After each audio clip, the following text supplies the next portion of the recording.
Explains all the smoke I smelled coming from your side of the bed, Max quipped. But his heart wasn't in it. Angelica finally looked at him. Her eyes were softened by a layer of exhaustion. I've decided to trust you. I believe you did not sleep with that woman, Selina Thorne. I'm going to let it go. Max felt like a condemned man who had just received a midnight pardon. Baby, you serious? Do you know how long I've been waiting to hear that? Thank you. He moved to embrace her. If I didn't have to go to the studio, I'd take you upstairs right now and soundproof the room for a 3-round victory lap. Don't get ahead of yourself, she laughed, pushing him away gently. I'll see you tonight. As Max floated out of the salon, Angelica's best friend, Jenna, stepped out from behind a styling station. Jenna was the kind of woman who kept a spare pair of boxing gloves in her purse just in case. Trust, but verify, Angelica whispered to Jenna the second Max was out of earshot. I need that Selina Thorne's address. I need to verify. I knew it, Jenna cackled. That I trust you speech was just a tactical feint. I've already got the address. Her neighbor says she gets home at noon. Before they could plan their raid, the salon doors swung open. Lana, a high-end real estate agent and friend, walked in, followed by a man who looked like he'd been sculpted out of granite and dipped in cocoa butter. Ladies, Lana announced. This is Tyro.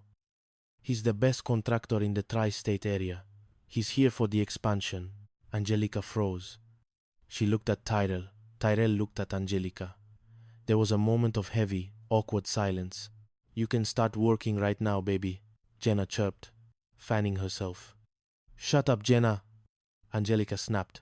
Tyrell, this is Angelica. Lana introduced them. We've met, Tyrell said, a smirk playing on his lips. 14 years ago. One night stand.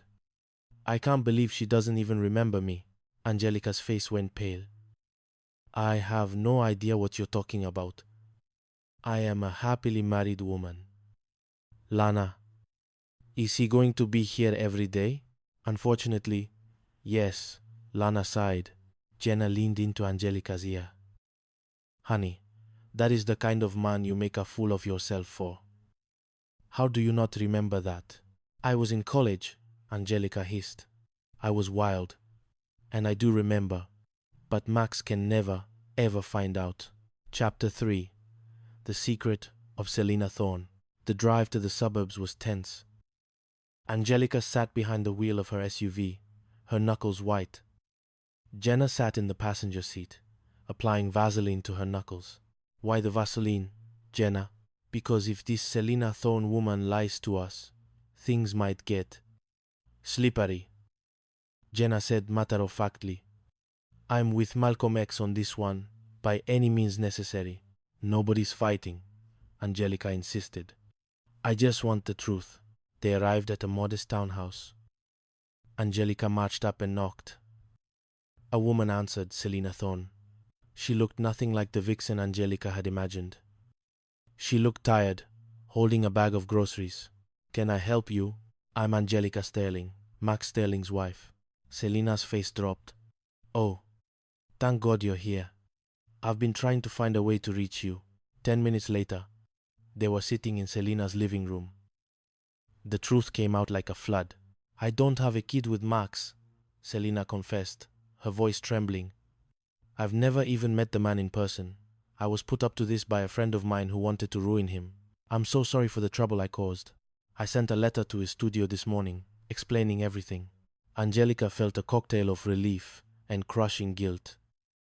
She had burned Max's designer suits. She had accidentally backed her car into his vintage sports car. She had melted down his gold jewelry into a medallion that said, I can't stand you.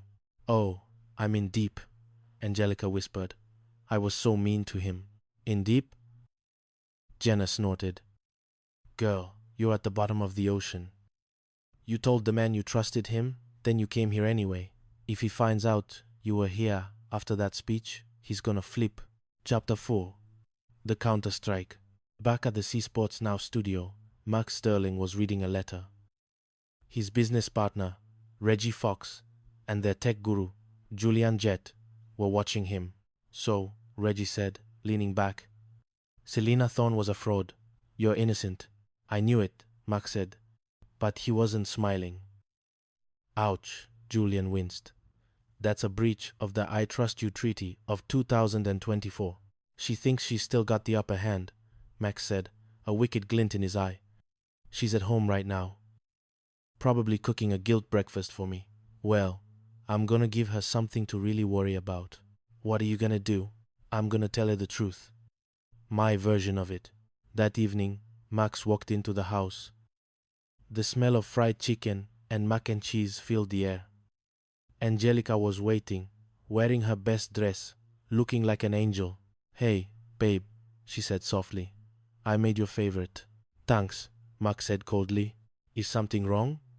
Did something happen at work? Max sat down, letting out a long, dramatic sigh. I just can't do it, Angelica. I have so much pain in my heart. Angelica rushed to his side, tears welling in her eyes. Oh, honey, please don't cry. I'm so sorry. I'm sorry I didn't believe you. I'm sorry I burned your clothes. I'll never touch your stuff again. I promise. Max looked at her, his face a mask of faux sorrow. Baby, it's me who should be sorry. Now, you promise you won't get mad? I promise. I will never fly off the handle again. I'm done. Well, Max leaned in, whispering, I lied. I did sleep with her. And that's my baby. The DNA test came back today. We need to figure out how we're going to deal with this. I told her to lie to you, but she couldn't keep the secret. The silence that followed was deafening. Angelica's face transitioned from sorrow to shock to a shade of purple that hadn't been invented yet. Whoa. I'll kill you. I'll burn the house down with us in it. Max started howling with laughter. He pulled the letter from Selena out of his pocket. Gotcha! Angelica froze, her hand mid-swing. She read the letter. Then she looked at Max. Then she looked at the fried chicken. I hate you, she whispered, though she was fighting a smile. I really, really hate you. I know, Max grinned, pulling her close. But you love me too. Now, get off me. You're getting grease on my new shirt, the one you haven't burned yet. Chapter 5. The DNA Dilemma. Just when life seemed to be settling into a peaceful rhythm of bickering and making up, the universe threw a curveball named Tyrell. At the salon, the construction was in full swing. Tyrell was everywhere, shirtless, muscular, and looking suspiciously like a grown-up version of Leo Sterling. Jenna noticed it first. Angie, look at Tyrell. Now look at the picture of Leo on your desk. Now back at Tyrell. What are you implying, Jenna? I'm not implying. I'm stating. They have the same jawline, the same ears, the same way they sneeze. Angelica felt her heart stop. No, Leo is Max's son. We were in college. I was drunk that night. Did we use protection? I can't remember. You were wild, Lana added, popping a grape into her mouth. A freak, actually. You weren't easy. Lord, please tell me, Leo is Max's son. Angelica prayed. She spent the next 3 days in a state of clinical paranoia. She watched Tyrell work. She watched Leo eat. She saw the similarities everywhere. I have to know, Angelica decided. I need a DNA test, Angelica told Jenna. But I can't ask Tyrell for a sample. He'll think I'm crazy. Leave it to me, Jenna said.